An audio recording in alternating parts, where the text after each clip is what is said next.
Kinalimutan ko na po ang reliyon kong Katoliko. Napaanib din po ako sa Born Again at sa MCGI ni Bro Eli. Ngunit may mga aral akong di sang-ayon sa katuruan nila. Kaya sa ngayon, hindi ko po alam kung saan ako magsisimba. Ano po bang reliyon kinaaniban ni Kristo Jesus? Doon ko po gusto magsimba. Pakisagot, salamat. Paano tayo makikipagkatipon kung alam natin na salungat sa Biblia ang aral? Marami po kayong mababasang ganyang comment sa mga nakaraang video natin. Marami pa rin po nagkakaroon ng kalituhan kung saan ba dapat sila magpatuloy, kung saan ba dapat sila magsimba, o kung ano ba dapat na reliyon ang kanilang aniban. Uunahan ko na po kayo. Kahit saan kayo magpunta, wala kayong makikitang perfect na simbahan. At wala kayong makikitang perpektong pastor o kung sino man ang nangangasiwa sa inyong gawain. Dahil habang tayo ay nasa laman pa, ay pwede pa rin tayo makagawa ng kasalanan. Dahil wala pa tayo sa glorified body. Dahil kahit sino pa ang nangangasiwa sa gawain, ay tao din po yan at pwede rin silang magkasala. Kaya kung maghahanap kayo ng simbahan na perpekto at hindi nagkakamali, ay tingin ko hindi kayo makakakita ng ganyan. At uulitin ko po, ang reliyon at ang simbahan ay hindi po yan ang makakapagligtas sa tao. Dahil hindi ang pag-attend mo o ang pag-anib mo sa reliyon ang makakapagligtas sa'yo.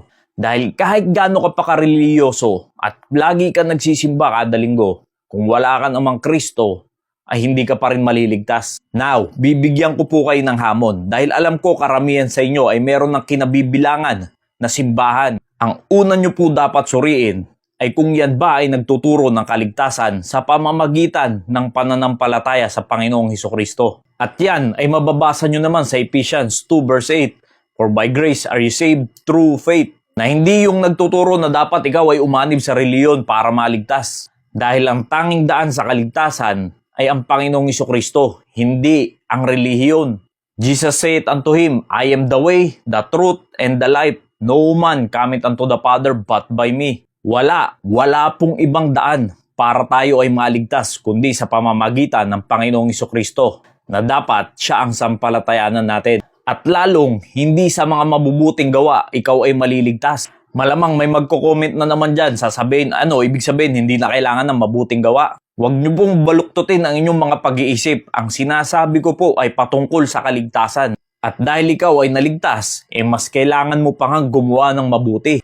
Hindi mo kailangan gumawa ng mabuti para ikaw ay maligtas. Kundi kaya kagagawa ng mabuti, ikaw ay naligtas. For by grace are you saved through faith, and that not of yourselves, it is the gift of God, not of works, lest any man should boast. Alam nyo kung bakit hindi sa mga mabubuting gawa kung bakit ikaw ay naligtas?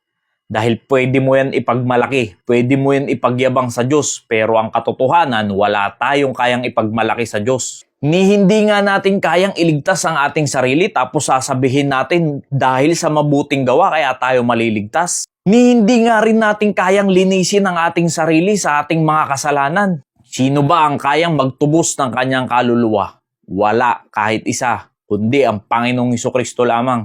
Dahil tatandaan nyo, ang kaligtasan ay regalo lamang yan ng Diyos, sa biyaya ng Diyos lamang, sa pamamagitan ng pananampalataya sa Panginoong Hesukristo. Yan ang dapat nyong suriin mga kaibigan, ang nagtuturo ng kaligtasan sa pamamagitan lamang ng pananampalataya sa Panginoong Hesukristo. At ang nagtuturo na kung bakit namamatay ang tao at kung bakit siya mamamatay espiritual ay dahil sa kasalanan. For the wages of sin is death. Ang kabayaran ng kasalanan ay kamatayan, kaya tayo mamamatay pisikal ay dahil sa kasalanan.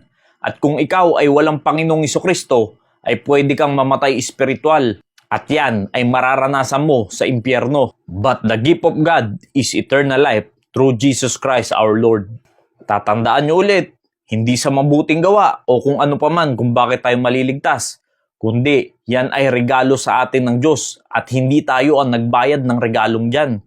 Kundi ang regalo ay dapat lang nating tanggapin sa pamamagitan ng ating pananampalataya. At ang dapat na Kristo na ating pinaniniwalaan ay Diyos dahil hindi ka kayang iligtas na tao lang na Kristo. Dahil ang totoong Kristo ay nagkatawang tao pero siya ay 100% na Diyos. At ang gospel na dapat nyong marinig na ang Panginoong Hesukristo ay namatay para sa ating mga kasalanan, inilibing at nabuhay mang muli.